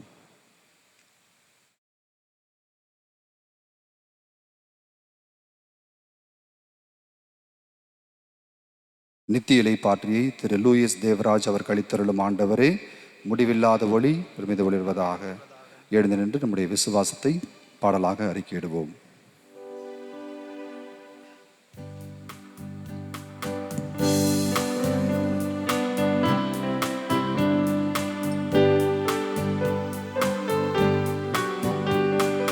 விண்ணையும் மண்ணையும் படைத்தவரா கடவுள் ஒருவர் இருக்கின்றார். தந்தை மகன் தூயராய் ஒன்றாய் வாழ்வோரை நம்புகிறே. தூய ஆவியின் வல்லமையால் இறைமகன் நமக்காய் மனிதரானார். கன்னி மரியிடம் பிறந்தவரா இயேசுவை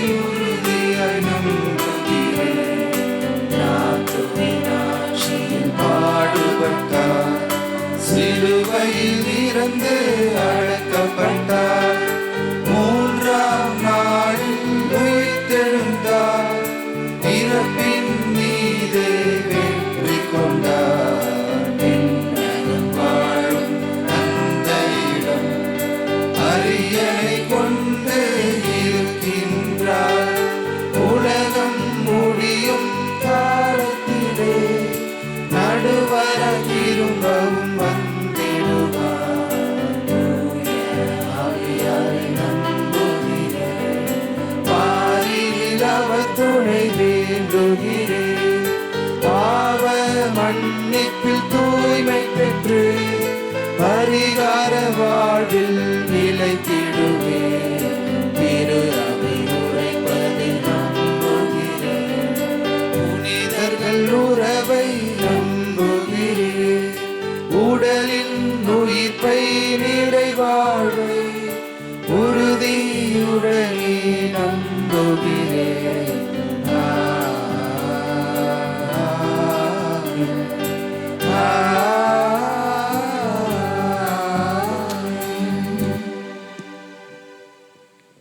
ஞானமிக்க கடவுளிடம் நம்முடைய தேவைகளுக்காக மன்றாடுவோம். சிறப்பாக நம்முடைய அடிப்படை தேவைகளுக்காக, குடும்பத்தின் அமைதிக்காக, குடும்பத்தின் ஒற்றுமைக்காக, தேசத்தின் வளர்ச்சியிலே நம்முடைய தலைவர்கள் இணங்கி செயல்பட வேண்டும் என்பதற்காக எல்லாம் அடிப்படை தேவைகளுக்காக ஆண்டவரிடம் மன்றாடுவோம்.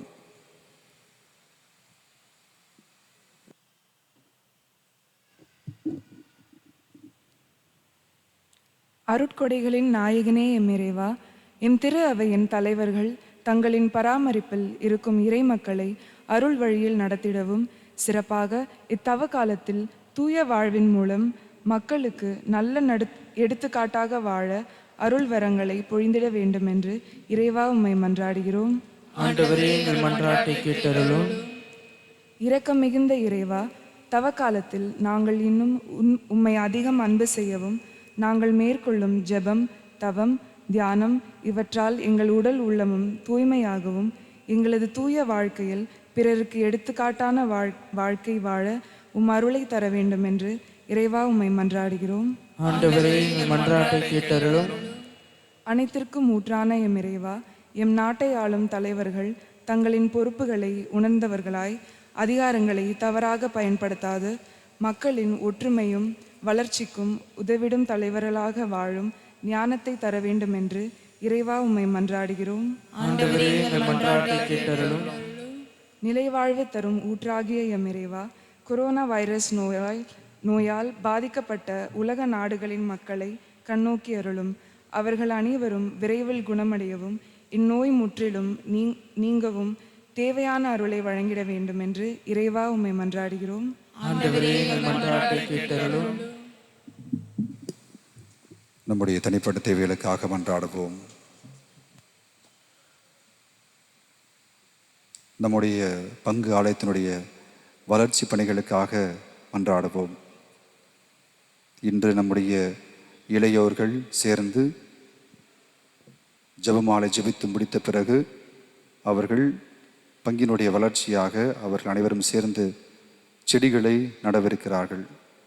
அவர்களுக்காக மன்றாடுவோம். இளையோர்கள் தனிப்பட்ட விதத்திலே உழைத்து அந்த வளர்ச்சியிலே, அந்த மாட்சியிலே மக்கள் அனைவரும் இணைக்க அவர்களுக்காக மன்றாடுவோம். நாம் அமைக்கவிருக்கின்ற அந்த அன்னைக்குரிய அழகிய குரோட்டோவானது நல்லபடியாக எழும்ப வேண்டும் என்பதற்காகவும் ஜெபத்திலே முதலில் வைப்போம். அன்னையினுடைய பிரசன்னம் நம் அனைவரையும் ஆதரிக்கும் பிரசன்னம் என்பதை உணர்ந்து அந்த ஒரு வளர்ச்சி பணிக்காக நாம் ஜெபம் செய்வோம். நம்முடைய பங்கிலே புதிதாக பிறந்திருக்கின்ற குழந்தைகளுக்காக, புதிதாக திருமணம் முடித்திருக்கின்றவர்களுக்காக, அவருடைய வாழ்க்கைக்காக, நல்ல குழந்தை பாக்கியம் அவர் கிடைக்க வேண்டும் என்பதற்காக, அடிப்படையான தேவைகளை அனைவரும் பெற்று மகிழ வேண்டும் என்பதற்காக ஆண்டவரை நோக்கி மன்றாடுவோம்.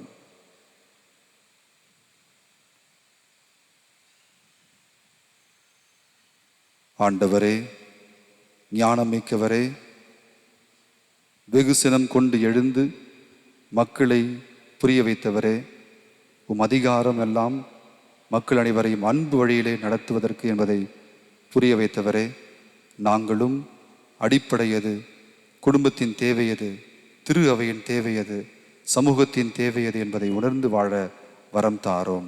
எங்கள் ஆண்டவராகிய கிறிஸ்து வழியாக மன்றாடுகிறோம். ஆமென்.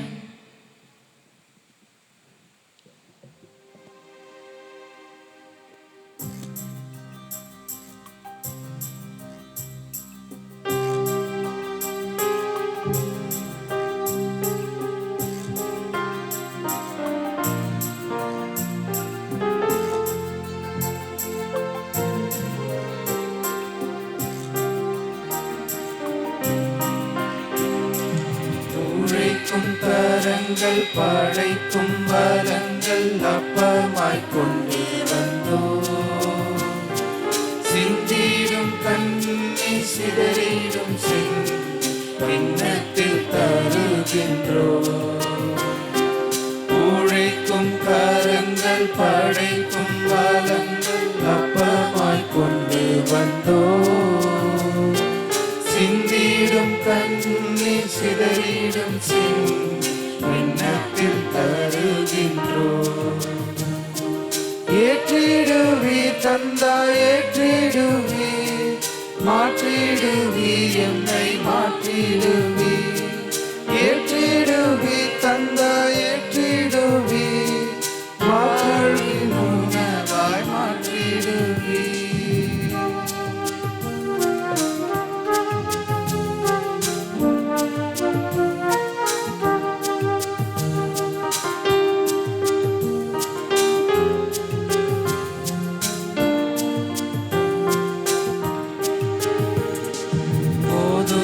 மணிகள் நொறுங்கும் மனங்கள் மகிழ வேண்டுமே, பகிர்ந்து வாழும் புதிய உலகம் படைக்க வேண்டுமே. புதுமை மணிகள் நொறுங்கும் மனங்கள் மகிழ வேண்டுமே, பகிர்ந்து வாழும் புதிய படைக்க வேண்டுமே. ஏற்றிடுவி தந்தாய் ஏற்றிடுவி, மாற்றிடுவி என்னை மாற்றிடுவி. ஏற்றிடுவி தந்தாய் ஏற்றிடுவி, வாழ்வின் உணவாய் மாற்றிடுவி. அன்புமிக்க சகோதரிகளே சகோதரர்களே, என்னுடையது உங்களுமான இப்பலி எல்லாம் உள்ள தந்தையாக இறைவனுக்கு ஏற்றதாகபடி மன்றாடுங்கள். ஆண்டவர் தம் திருப்பெயரின் புகழ்ச்சிக்காகவும் மாட்சிக்காகவும் நமது நன்மைக்காகவும் புனித திரு அவை அனைத்து நலனுக்காகவும் நமது கையில் இருந்து இப்பலி ஏற்றுக்கொள்வாராக. ஆண்டவரே, இப்பலிகளால் மனநிறைவடைந்து எங்களுக்கு அருள் புரிவீராக. எங்கள் குற்றங்களிலிருந்து எங்களை மன்னிக்க வேண்டுகின்ற நாங்கள் பிறருடைய குற்றங்களை மன்னிக்க முயல்வோமாக. எங்கள் ஆண்டவராகிய கிறிஸ்து வழியாக உம்மை மன்றாடுகின்றோம்.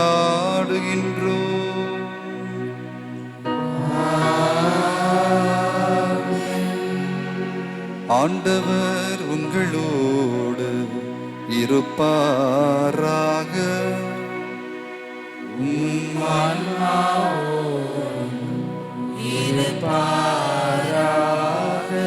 இதயங்களை மேலே எழுப்புங்கள். ஆண்டவரிடம் எழுப்பியுள்ளோம். நம் இறைவனாகிய ஆண்டவருக்கு நன்றி பாடுவோம். அது தகுதியும் நீதியும் ஆனதே. ஆண்டவரே, தூயவரான தந்தையே, என்றும் உள்ள எல்லாம் வல்ல இறைவா, எந்நாளும் எவ்விடத்திலும் நாங்கள் உமக்கு நன்றி செலுத்துவது மெய்யாகவே தகுதியும் நீதியுமாகும். எங்கள் கடமையும் மீட்புக்குரிய செயலுமாகும். ஏனெனிலும் திருமகனின் மீட்பளிக்கும் பாடுகளினால் உலகம் அனைத்தும் நல்லுணர்வை பெறுகின்றது, உமது மாண்பை அறிக்கையிடுகின்றது. சிலுவையின் வியத்தகு வலிமையினால் உலகத்தின் மீது தீர்ப்பும், சிலுவையில் அறையுண்டவரின் அதிகாரமும் விளங்குகின்றது. ஆகவே ஆண்டவரே, வானதூதர் புனிதர் அனைவரோடும் நாங்களும் சேர்ந்து உம்மை அறிக்கையிட்டு அக்களிப்புடன் ஒரு குடும்பமாக பாடுவதாவது: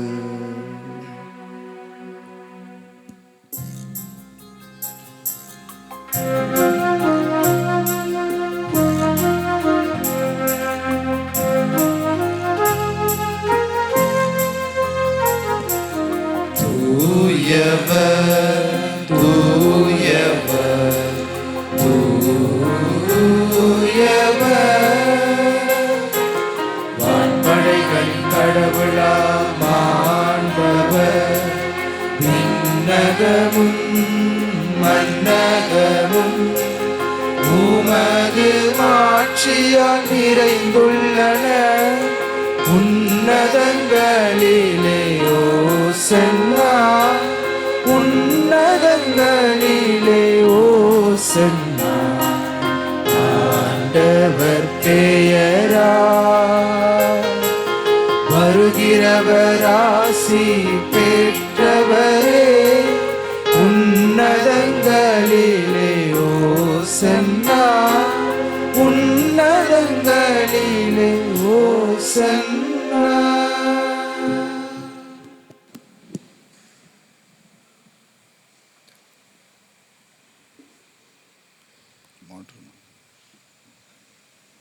ஆண்டவரே, நீர் மெய்யாகவே தூயவர், தூய்மை அனைத்திற்கும் ஊற்று.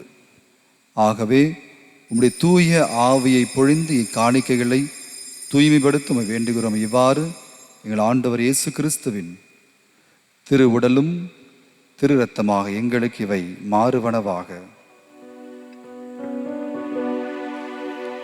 அவர் பாடுபட உளம் கனிந்து தம்மை கையளித்த போது அப்பத்தை எடுத்து நன்றி செலுத்தி அதை பிட்டு தம் சீடர்களுக்கு அளித்து இயேசு கூறியதாவது: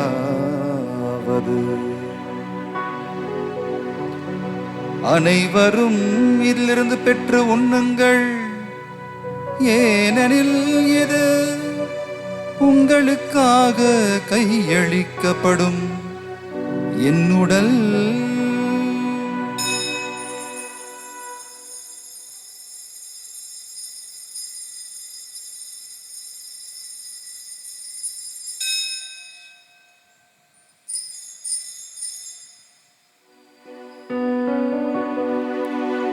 அவ்வண்ணமே இரவு விருந்தை அருந்திய பின் கிண்ணத்தை மீண்டும் எடுத்து உமக்கு நன்றி கூறி தம் சீடர்களுக்கு அளித்து இயேசு கூறியதாவது: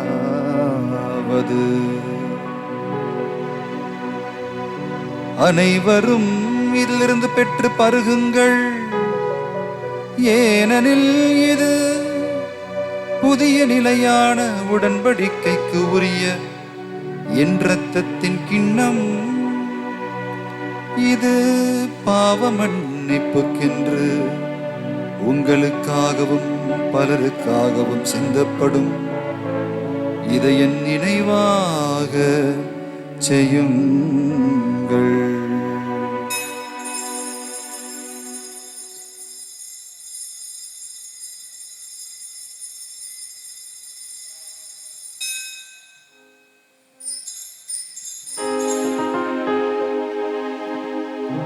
நம்பிக்கையின் மறைபொருள் சேர்ந்து: ஆண்டவரே, நீர் வருமளவும் உமது இறப்பினை அறிக்கையிடுகின்றோ, உமது உயிர்ப்பினையும் எடுத்துரைக்கின்றோ. ஆகவே ஆண்டவரே, நாங்கள் கிறிஸ்துவின் இறப்பினையும் உயிர்ப்பும் நினைவு கூர்ந்து வாழ்வு தரும் அப்பத்தை மீட்பளிக்கும் கிண்ணத்தையும் உமக்கு ஒப்புக் கொடுக்கின்றோம். உம் திருமுனின்று உமக்கு ஊழியம் புரிய தகுந்தவர்கள் என எங்களை ஏற்றுக்கொண்டீர். எனவே உமக்கு நன்றி செலுத்துகின்றோம். மேலும் கிறிஸ்துவின் உடலிலும் இரத்தத்திலும் பங்கு கொள்ளும் எங்களை தூய ஆவியார் ஒன்று சேர்க்க வேண்டுமென உம்மை தாழ்மையுடன் மன்றாடுகிறோம். ஆண்டவரே, உலகெங்கும் பரவியிருக்கும் திரு அவை நினைவு கூர்ந்தருளும். எங்கள் திருத்தந்தை பிரான்சிஸ், ஓய்வு பெற்ற திருத்தந்தை 16ஆம் ஆசீர்வாத பெருங்கள் பேராயர் ஜார்ஜ், எல்லா திருநிலையினராகிய அனைவரோடும் உமது திரு அவை அன்பில் நிறைவு பெற செய்தருளும். நீர் இவ்வுலகிலிருந்து உம்மிடம் அழைத்து கொண்ட திரு லூயிஸ் தேவராஜ் என்னும் அடியாரை நினைவு கூர்ந்தருளும். திருமகனோடு அவர் இறப்பில் இணைக்கப்பட்டிருந்த இவர் உயிர்ப்பிலும் அவரை போல இருக்கச் செய்தருளும். மேலும் உயிர்த்து எழும் எதிர்நோக்குடன் துயில் கொள்ளும் எங்கள் சகோதரர் சகோதரிகளையும் இறந்தோர் அனைவரையும் இரக்கத்துடன் நினைவு கூர்ந்து உமது திருமுக ஒளிநொலி ஏற்றலும் எங்கள் அனைவர் மீதும் இரக்கமாயிரும். கடவுளின் கன்னித்தாயன புனித மரியா, அவருடைய உத்தம கணவராகிய புனித யோசேப்பு, திருத்தூதர்கள், இவ்வுலகிலும் உகந்தவராயிருந்த புனிதர்கள் ஆகிய அனைவருடனும் நாங்கள் நிலை வாழ்வில் பங்கு கொள்ளும் தகுதி பெற்று திருமகன் இயேசு கிறிஸ்து வழியாக உம்மை புகழ்ந்தேத்தும் வரமருள உம்மை மன்றாடுகிறோம்.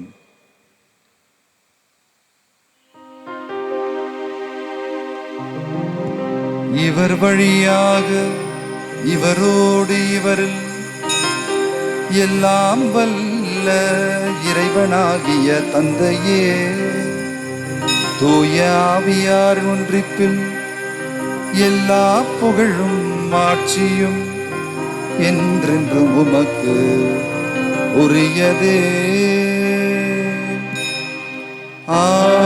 ஆமென், ஆமென்,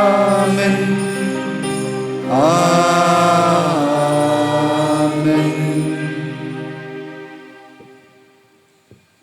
ஆண்டவர் ஞானத்தோடு எதிர்பார்ப்பது அடிப்படைகள்.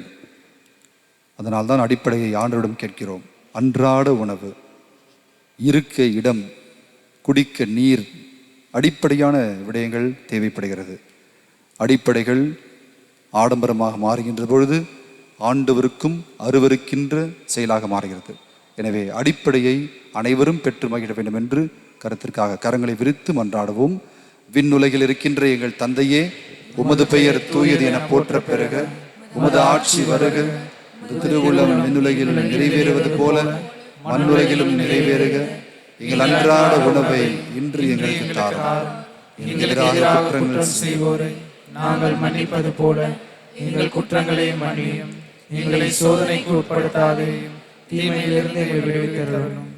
ஏனெனில் ஆட்சியும் வல்லமையும் மாட்சியும் என்றென்றும் உமதே. ஆண்டவரே இயேசு கிறிஸ்துவே, அமைதியை உங்களை விட்டுச் செல்கிறேன், என் அமைதியை உங்களுக்கு அளிக்கின்றேன் திருத்துதற்கு மொழிந்தீரே. எங்கள் பாவங்களை, குற்றங்களை, பலவீனங்களை பாராமல் திரு அவை நம்பிக்கை மட்டுமே கண்ணோக்கி திருவுளத்திற்கு ஏற்ப அதற்கு அமைதியும் ஒற்றுமையும் அளித்தருள்வீராக. என்றென்றும் வாழ்ந்து ஆட்சி செய்கின்றவர் நீரே. ஆண்டவர் தருகின்ற அமைதி உங்கள் அனைவரோடும் என்றும் இருப்பதாக. இறைவன் தருகின்ற அமைதியை ஒருவர் மற்றவரோடு பகிர்ந்து கொள்வோம். சமாதானம்.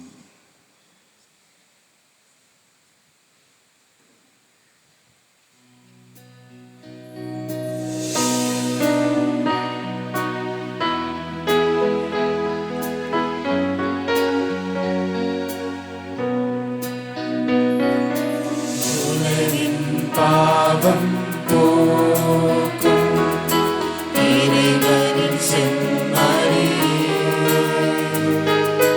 என்மேல் இரக்கம் வையும். உலகின் பாவம் போக்கும் இறைவனின் செம்மறி, என்மேல் இரக்கம் வையும். உலகின் பாவம் போக்கும் இறைவனின் செம்மறியே, எமக்கு அமைதி அருளும்.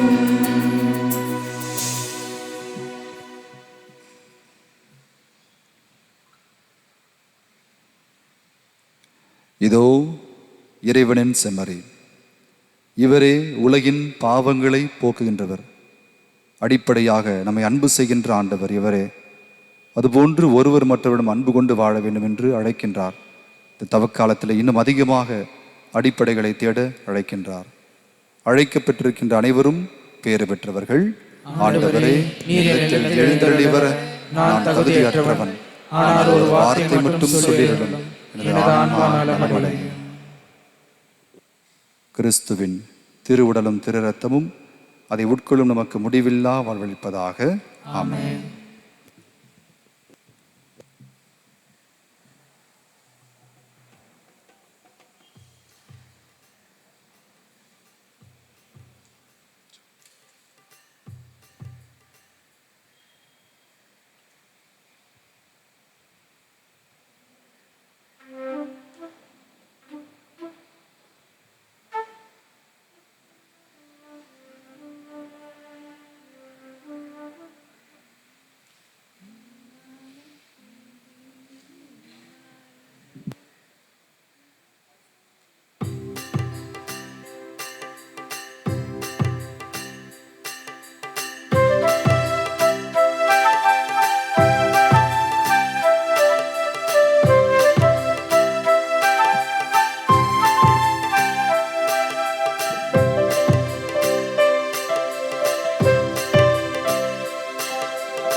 பொழுதே என்னிடம் வாருமே, இளங்காலை கதிரே என் நகம் சேருமே.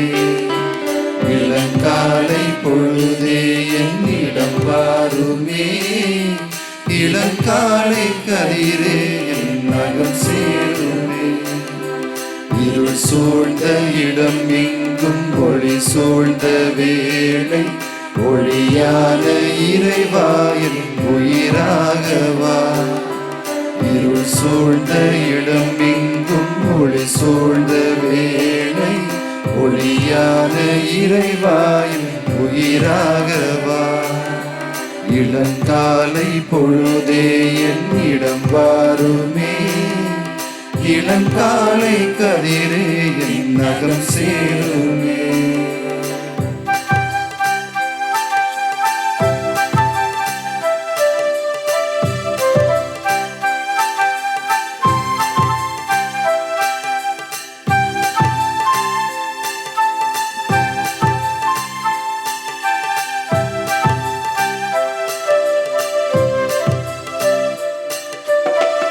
சோலை பூவெங்கும் வாழ்த்தொன்று பாட, மன்னாவும் மலர் பாதம் தொழுதேனையா. மலர் சோலை பூவெங்கும் வாழ்த்தொன்று பாட, மன்னாவும் மலர் பாதம் தொழுதேனையா.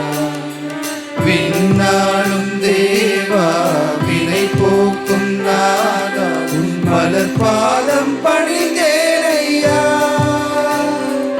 என்னை உருவாக்கி உருவாக்கி உனதாக்கும் தேவா, உன்னோடு நான் வாழும் காலம் என்னில் இனிதான சுகம் சேர்த்த நேரம்.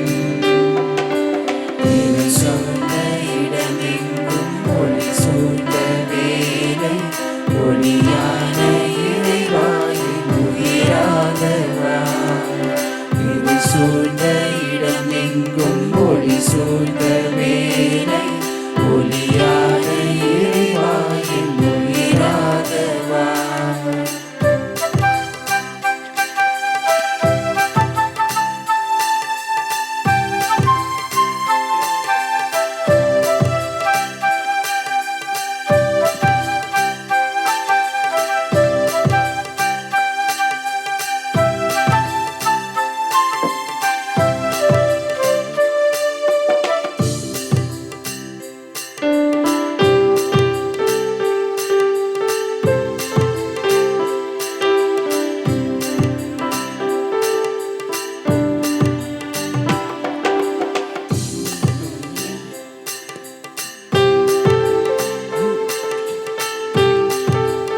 இனம் புரிய இதமான சந்தோஷம் மோதிக்க, இனிதான எண்ணங்கள் இதமாக இருக்க.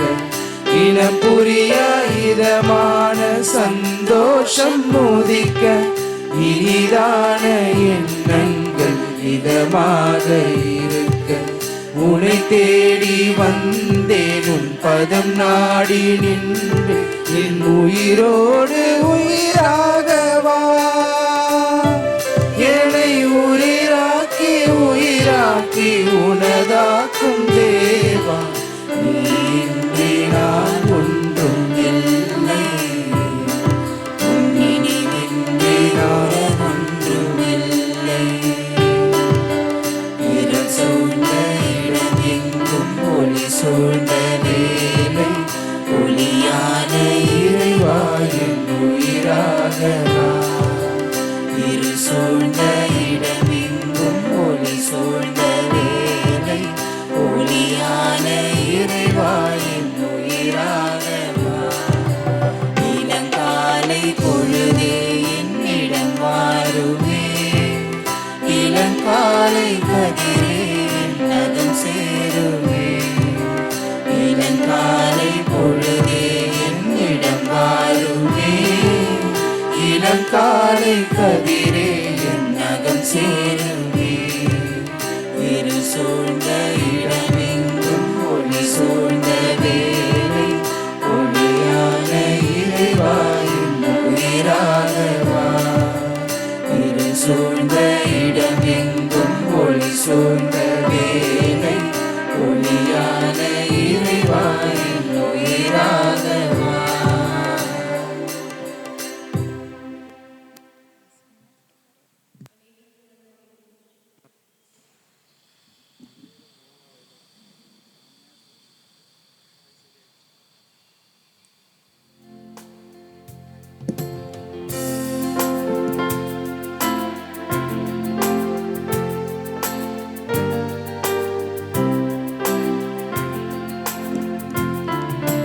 கிறிஸ்துவின் ஆன்மாவே என்னை புனிதமாக்கும் கிறிஸ்துவின் திருவுடலே என்னை மீட்டருளும் கிறிஸ்துவின் திருரத்தமே எனக்கு எழுச்சியூட்டும்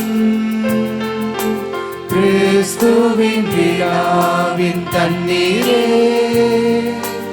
என்னை கழுவிடுமே கிறிஸ்துவின் பாடுகளே என்னை தேற்றிடுமே ஓ நல்ல இயேசுவே எனக்கு செவிசாயும் உன் திரு காயங்களுள் என்னை மறைத்தருளும் உம்மிடமிருந்து என்னை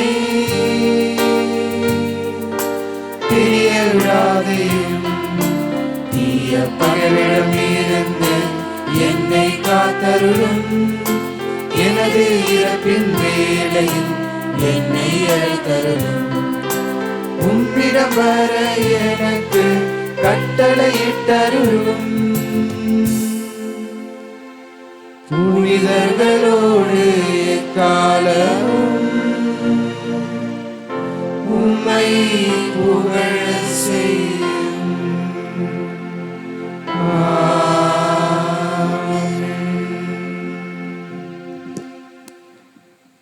அமர்வோம். ஒரு சில அறிவிப்புகள். இன்று தவக்காலத்தினுடைய 3ஆம் ஞாயிற்றுக்கிழமை. இந்த ஞாயிற்றுக்கிழமை வழிபாட்டை சிறப்பித்து தந்தவர்கள் செபஸ்தியர் அன்பிய மக்கள். ரொம்ப நேர்த்தியாக பண்ணியிருந்தீங்க. புதிய நபர்கள்லாம் வந்து வாசகம் வாசிச்சிங்க, காணிக்கை கொடுத்தீங்க. சந்தோஷம். அது கோயிலுக்காக இல்லை, அது நம்மளுக்கு தர வேண்டும் என்கின்ற சிந்தனை. அதுதான் ஒரு ஒருங்கிணைப்பு. கோயிலுக்கு வந்தோம், பூசை வாசித்தோம், பாராட்டு பெற்றோம், அப்படி இல்லை. நம்முடைய பங்களிப்பு என்ன என்பதை புரிய வைப்பதற்காக காணிக்கை பவனி வந்தீர்கள். அருமையாக இருந்தது. நல்ல முயற்சி, நன்றி. வருகின்ற வாரத்தினுடைய திருப்பலியை ஒருங்கிணைத்து தரவிருக்கின்றவர்கள் சேவியர் அன்பிய குடும்பத்தார். அன்பார்ந்தவர்களே, வருகின்ற புதன்கிழமை நடக்கவிருக்கின்ற சிலுவை பாதையை நமக்காக தொகுத்து வழங்க இருப்பவர்கள் நல்லாயன் அன்பியத்தார், லூர்து அன்னை அன்பியத்தார், குழந்தை இயேசு மற்றும் அந்தோனியார் அன்பியத்தார். எனவே இவர்கள் முன்கூட்டியாகவே வந்து திங்கட்கிழமை இல்லை இன்னை கூட வந்து அதனுடைய பிரதிகளை பெற்று சென்று மறுபடியும் வந்து வாசித்து காட்டி ப்ராக்டிஸ் பண்ணிவிட்டு மறுபடியும் வரும்படி அன்போடு கேட்டுக்கொள்கின்றோம். அன்பார்ந்தவர்களே, கனிவான ஒரு பரிந்துரை. நிறைய பேர் வந்து இந்த மாத சந்தா 10 ரூபா 20 ரூபா ஒன்றுமே கிடைக்காது. நம்முடைய ஆலயத்தில் நிறைய வளர்ச்சி பணிகள் இருக்குது, நீங்களே பார்க்குறீங்க, கண் கூட பார்க்குறீங்க. இன்றைக்கி கூட பிள்ளைங்களாம் வந்து செடி நட போகிறாங்க. ஒரு தொட்டியோட விலை 100 ரூபா. அதுக்கப்புறம் உரம் என்னாச்சு, எரு என்னாச்சு, மண் என்னாச்சு, செடி என்னாச்சு, எவ்வளோ இருக்குது, நிறைய விஷயம் இருக்குது. ஒரு 10 ரூபாவில் ஒன்றுமே செய்ய முடியாது. ஒன்றுமே முடியாதவர்கள், இல்லாதவர்கள் என்று கருதுகின்றவர்கள், விதவைகள், ஓகே, அது மாதிரி தனியாக இருக்கவங்க, அவங்களுக்கு வந்து குறைந்தபட்சம் 50 ரூபாய் என்று முடிவெடுத்திருக்கின்றோம்.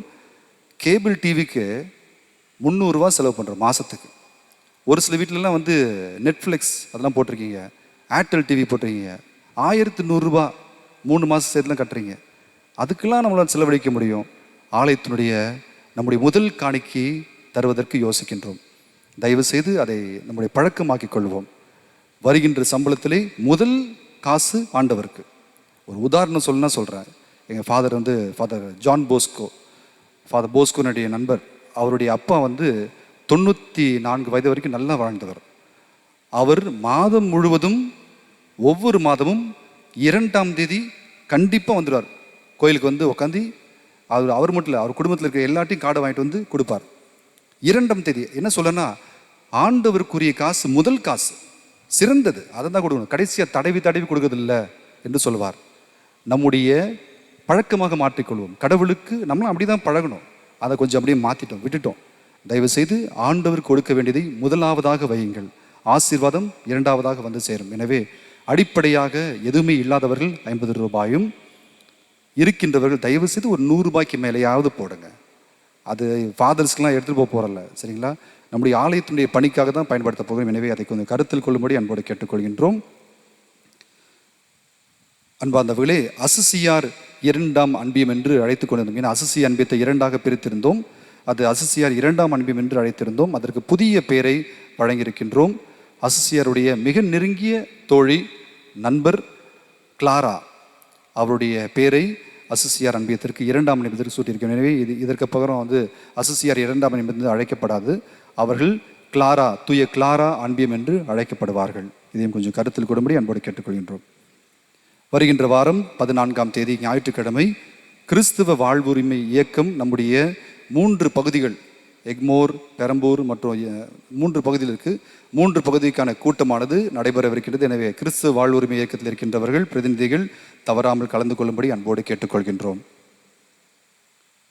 நம்முடைய புதிதாக அன்னைக்காக அமைக்கப்படுகின்ற கெபி நம்முடைய சிந்தனையில் இருக்கிறது, ஜெபத்தில் இருக்கிறது.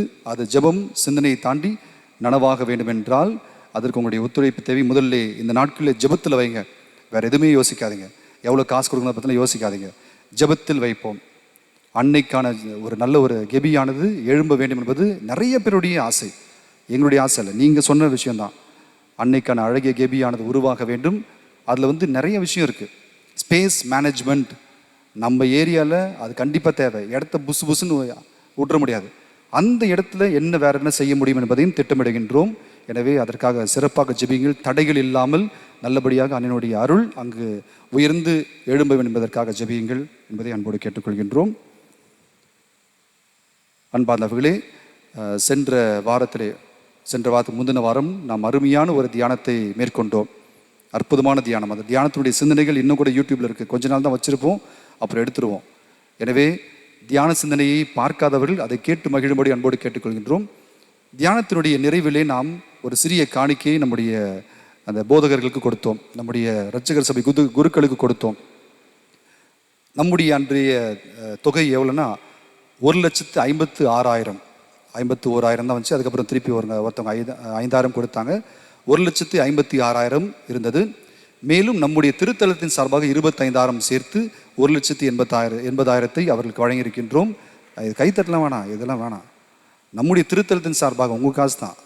எங்கே போகுது, சப்ஸ்கிரிப்ஷனில் எங்கே போகுதுன்னா இது மாதிரி நன்மையான பணிகளுக்கு தான் போகுது. எனவே 1,80,000 அவர்களுக்காக அவருடைய வளர்ச்சி பணிகளுக்காக கொடுத்திருக்கின்றோம்.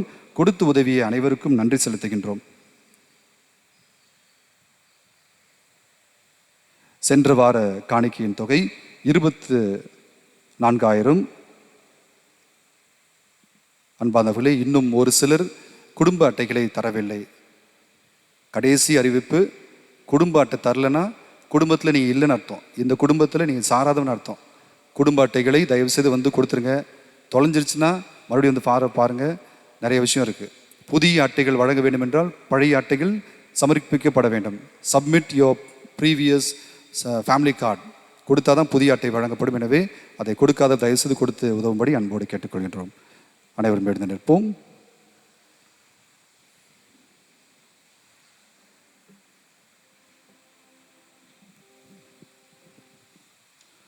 யோவான் நற்செய்தி 4ஆம் அதிகாரம் 13-14 இறை வார்த்தைகள். நான் கொடுக்கும் தண்ணீரை குடிப்பவர் நிலை வாழ்வடைய அவருக்குள் பொங்கும் நீரூற்று எழும்பும் என்கிறார் ஆண்டவர். நன்றியோடு மன்றாடுவோமாக. ஆண்டவரே, விண்ணகத்தில் உள்ள மறைபொருள்களின் அச்சாரத்தையும் இவ்வுலகில் ஏற்கனவே விண்ணக உணவால் வளமையும் பெற்றுள்ள நாங்கள் உம்மை பணிவுடன் வேண்டுகின்றோம். அதனால் மறைபொருளாக எங்களில் திகழ்வது செயலளவிலும் நிறைவு பெறுவதாக. எங்கள் ஆண்டவராகிய கிறிஸ்து வழியாக உம்மை மன்றாடுகின்றோம்.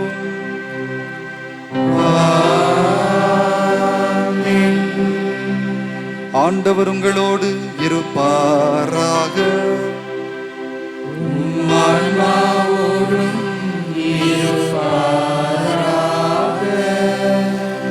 சிறப்பு ஆசிர் பெற தலை வணங்குவோம். ஆண்டவரே, உம் நம்பிக்கையார் இதயங்களை ஆண்டருள உம்மை வேண்டுகின்றோம். உம் ஊழியர்களுக்கு கனிவுடன் இந்த அருளை வழங்குவதால் உம் அன்பிலும் பிறரன்பிலும் நிலைத்திருந்து அவர்களும் கட்டளைகளை முழுமையாக நிறைவேற்றுவார்களாக. எங்கள் ஆண்டவராகிய கிறிஸ்து வழியாக உம்மை மன்றாடுகின்றோம்.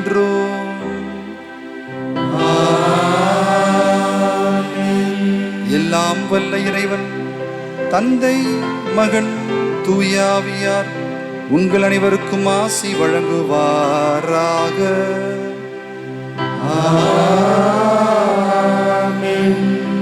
அடிப்படைகளை வாழ்வாக்குகின்ற மக்களாக வாழ சென்று வாருங்கள். திருப்பலி நிறைவேறிற்று.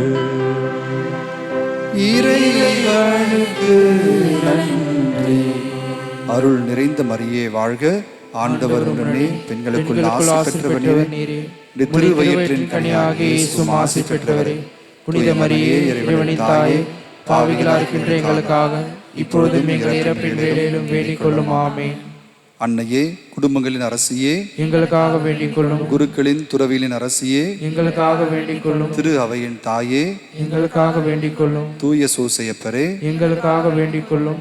அன்பார்ந்தவர்களே, நம்முடைய சென்ற வாரம் பிள்ளைகள் அனைவரும், இளையோர்கள் அனைவரும் சேர்ந்து மரியான் சென்னில் எனக்கு ஏறத்தாழ 30க்கும் மேற்பட்டவர்கள் இருந்து ஜெபித்தார்கள். ஜெபம்தான் நம்முடைய பங்கிற்கு தேவையானது. எனவே நிறைய பேர் வந்து சேர்ந்துருக்காங்க.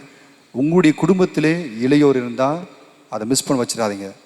அந்த ஆசீர்வாதம் தேவை. எனவே இளையோர்களை தயவு செய்து அனுப்பி வைங்க. நம்முடைய முதல்ல மரியான் செல்ல பிள்ளைங்க இருக்காங்க, அந்த பிள்ளைகள் அப்படியே இளையோராகவும் திகழ்கிறார்கள். எனவே உங்களுடைய இளையோர்களை, இல்லத்தில் இருக்கின்ற இளையோர்களை தயவு செய்து அனுப்பி வைக்கும்படி அன்போடு கேட்டுக்கொள்கிறோம். அனைவருக்கும் இனிய நாள் நல்வாழ்த்துக்கள். God bless you all.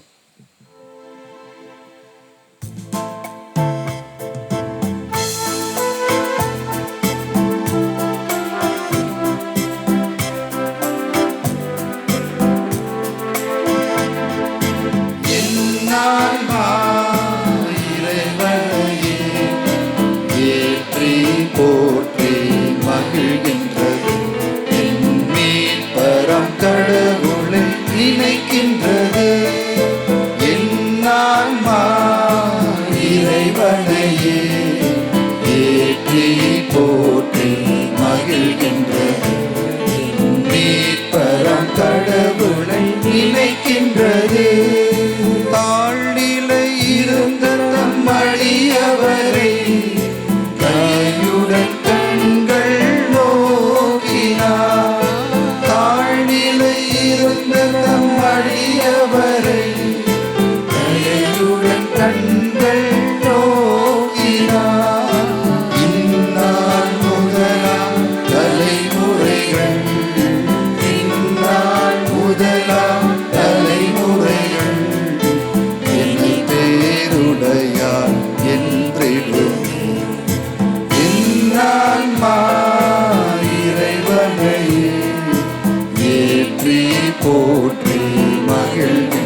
நித்திய ஸ்துதிக்குரிய பரிசுத்த பரமதிவ்ய நற்கருணைக்கு சதா காலமும் ஆராதனையும் ஸ்துதி ஸ்தோத்திரம் நமஸ்காரமும் உண்டாக கடவுளே. ஆமென். இன்று பிறந்தநாள் விழா